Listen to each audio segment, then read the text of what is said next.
Today on Keep Classical Weird, we shine a spotlight on a large, strange instrument that's been around in some form for centuries, the contrabassoon. It doesn't just have to be that comical flatulent sound that we get, when somebody needs a laugh, you honk a big low note and everybody laughs. That's great too. I do enjoy doing that.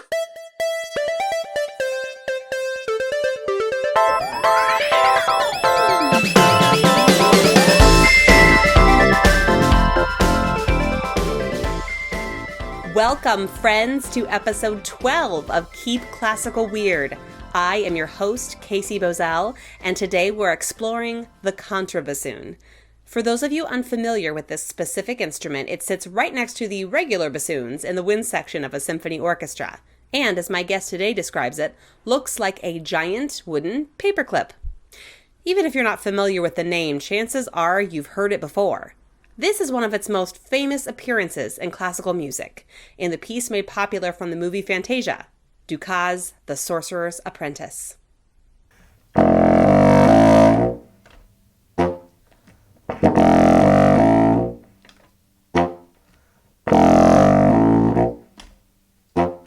That was the wonderful contra stylings of my friend Nicole Buetti. You've actually heard her voice recently on the show. She was the bassoon representative in the two-part Instrumental Personalities episode. She's based here in Portland and is a performer, a composer, and a contrabassoon superfan. Her origin story on the instrument, true to a bassoonist's form, was a tad unconventional. I actually started on flute. They asked us what we wanted to play in band when we went to middle school. I said flute. And I was sitting next to a girl, and she would always move around when she played, and she was always hitting me in the back of the head with her flute while she was playing. Drove me nuts. So one day they're showing us a video of all the different instruments in the orchestra. And, there's the flute, there's the clarinet, there's the oboe, and then I see it, the bassoon. And my very first thought was, I can take her out with that thing. And then they had it play, and I really liked the sound too, because I'm really drawn to the lower sounding instruments. So I went home and begged my mother that night, please let me switch to bassoon. She had no idea what a bassoon was, but she said okay. So yep, we went in, and they were thrilled because we didn't have any bassoon players at the school at the time.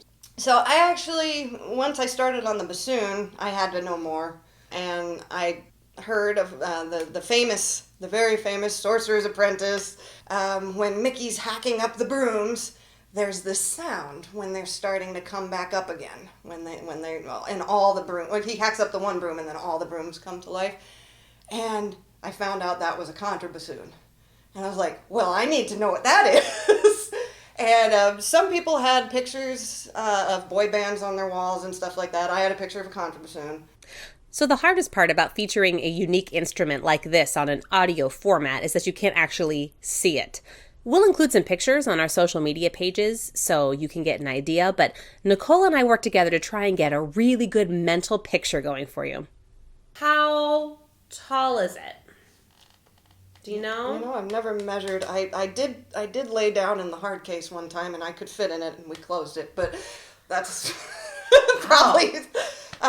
It is, let's see, I'm 5'4", so... You're 5'4", and it comes up to your chin when you're standing, is what it looks like. So it's about probably 6 or 7 inches less than that, so... And it also, when you're sitting to play it, it's taller than you are. Oh, yeah. When you're sitting. Oh, wow. Which is great, because if you have a scary conductor, you can kind of just angle it to where they can't see you.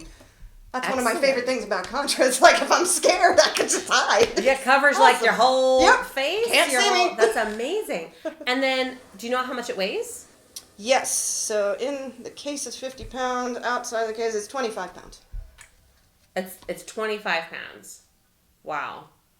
So you were looking around. It might be a little lighter than that. That might be with. I might have measured that with books in the case. So it's probably.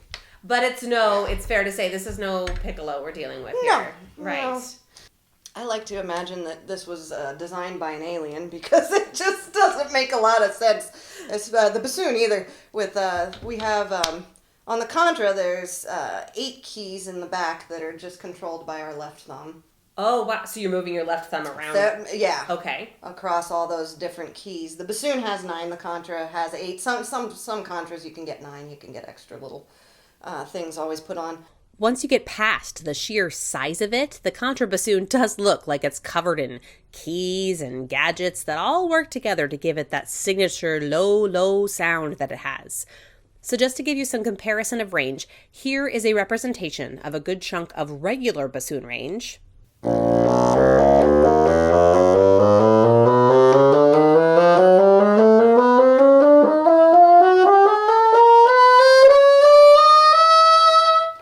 And contrabassoon range.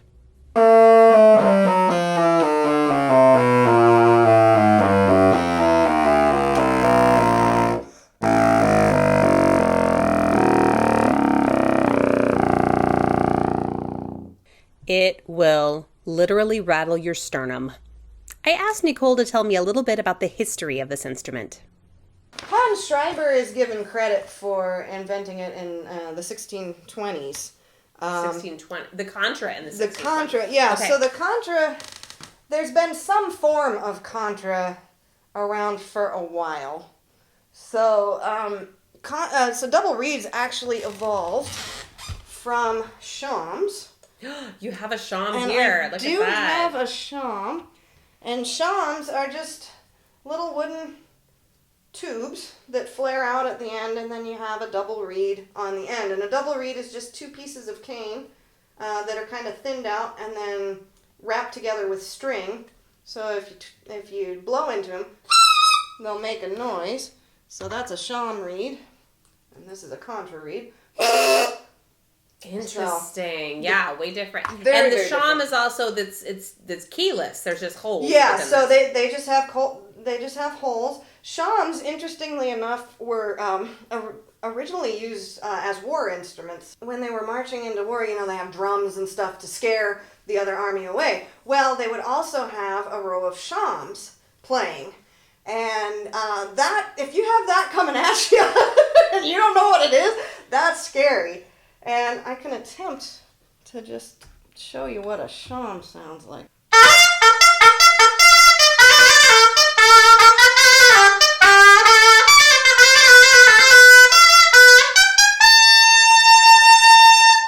Nice. So you can imagine that coming at you. I'll take a row of that. Yeah, 10 or whatever, yeah. Yeah, and coming over the hill. So they're extremely loud. So that's where double reeds started. So the shawms, they actually started making them bigger and longer, and there is something called a great bass shawm. Unfortunately, I do not own one of those. I would love to own one of those. Yeah, that sounds fantastic. Yeah, I know, it's just awesome. And so that's where it first started. Then they started creating other double reed instruments. There's the kirtle, the palmar, the racket. The racket's my favorite. So racket, I call it a contrabassoon in a can. It looks like a coffee can with a couple holes in it and a little tube sticking out and a reed on it. They're really strange looking, and there's a great group on YouTube called Unholy Racket that you can watch, and they even I think they do the Game of Thrones theme. it's on rackets on 3 rackets. In the Renaissance, they were experimenting with all sorts of these different instruments, and the one that seemed to start evolving the most was called the dulcian, or also could be called the kirtle, depending on which language. What that kind of looks like, that's hard to describe. It would be like if I took my bassoon apart and just stuck the bocal into the boot of the bassoon. People started experimenting with actually making extra pieces, making more than one piece. And so that's how the bassoon started to evolve. It evolved into 4 major pieces. The boot, the wing, the long joint, and the bell. And then you put the bocal on and put the reed on the end of that. So these dulcians, they started making different shapes and there's all sorts of experiments they did with the bell shape and there's some crazy instruments out there. So they also started making them longer and bigger and trying to make as low as you could get. There are rumors of other contrabassoon type instruments before 1620, so they could have been floating around. Supposedly Mozart used it in his serenade, in his B-flat serenade, his chamber work. There's an argument on whether he meant it to be a contrabassoon or a contrabass. Oh. And so people play it both ways. Yeah. Which is kind of, I prefer, of course, the contrabassoon way, but that's just me. Everything should be played on contra. Once the Romantic era hit, contrabassoon solos started to blossom just a bit more in orchestral repertoire. Here's Nicole playing one of her favorite selections, which underscores a buffoonish stepsister in Prokofiev's Cinderella Ballet.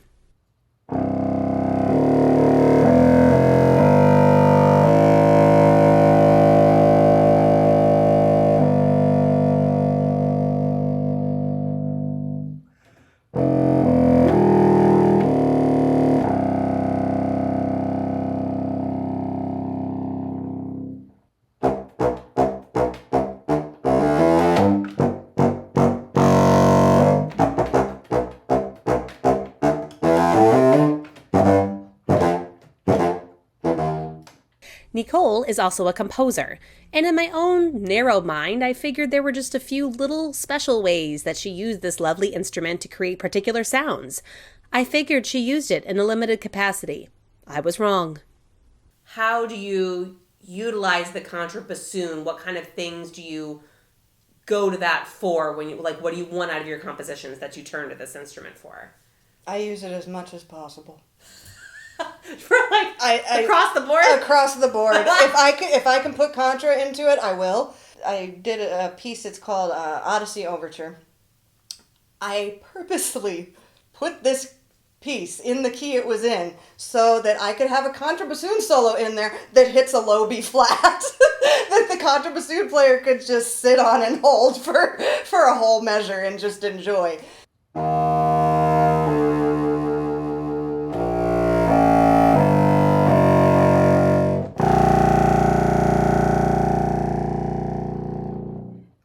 I really enjoy writing for the instruments that don't get a lot of attention.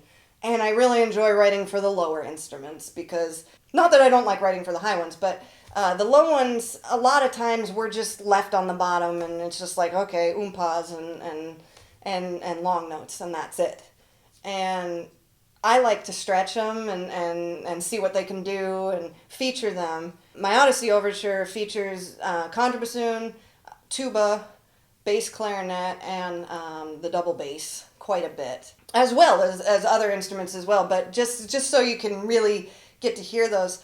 Here's an example of an instrumental version of a piece she wrote for a video she published for kids. She doesn't just use one contrabassoon in the middle of it, she uses 3.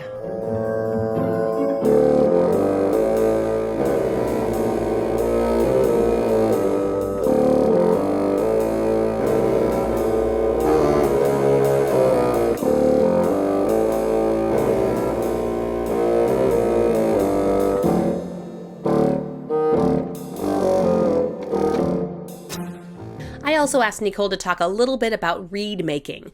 Just like all other double reed instruments, Nicole makes her own contrabassoon reeds. So let's talk about reeds. You make all your own reeds. Yes. How much time do you spend? Oh, God. How much time do I spend actually practicing? Most of it's making reeds. There's different ways to make reeds. I use a process where I actually make the reed blank. So that's getting it in shape and folding it and forming the tube. I do it by letting it actually dry for a week and then I finish the reeds. Some people will actually use heat, like they'll heat their mandrels and bend the cane that way and then they can do it a little more quickly.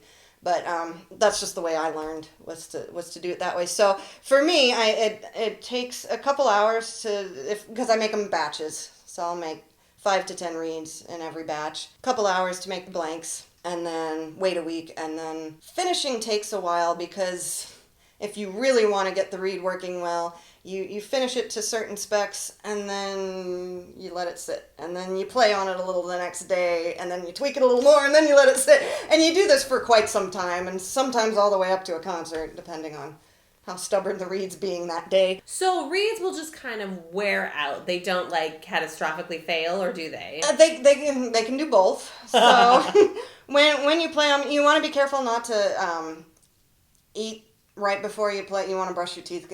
You'll probably see double reed players brushing their teeth if they have a snack or something, because the food enzymes and stuff can break up the reed, soften it up. You can get mold on reeds. I see that a lot with the students. So that sounds gross. Yeah, it's fun. Yeah, when they turn black, that's always a bad sign. If you're playing on them regularly and you don't get a catastrophic failure, eventually they break down. They get really, really soft and will start to just give out and just won't play well anymore. Catastrophic failures, sometimes they just split. Okay. And that's why you always want to have extra reeds with you. Right. That's why you always see double reed players have like a plethora of reeds. They have like a whole case. Yep. Oh yeah. Wow. And because you never know when that one person behind you is going to hit your chair and your reed's going to slam into the stand or something like that, and stuff like that happens a lot.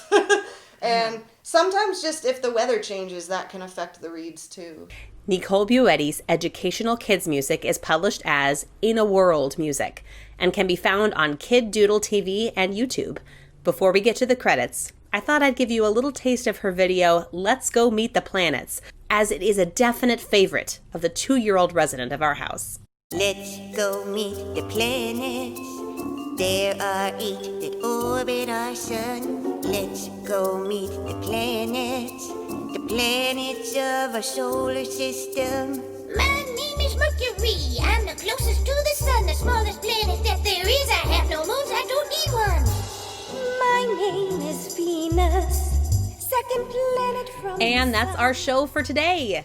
Many, many thanks to Nicole Buetti and her amazing knowledge and contrabassoon chops.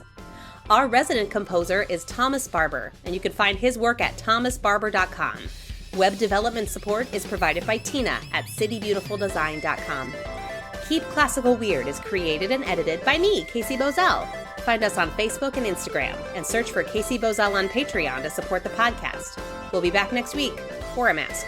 Stay safe and stay weird.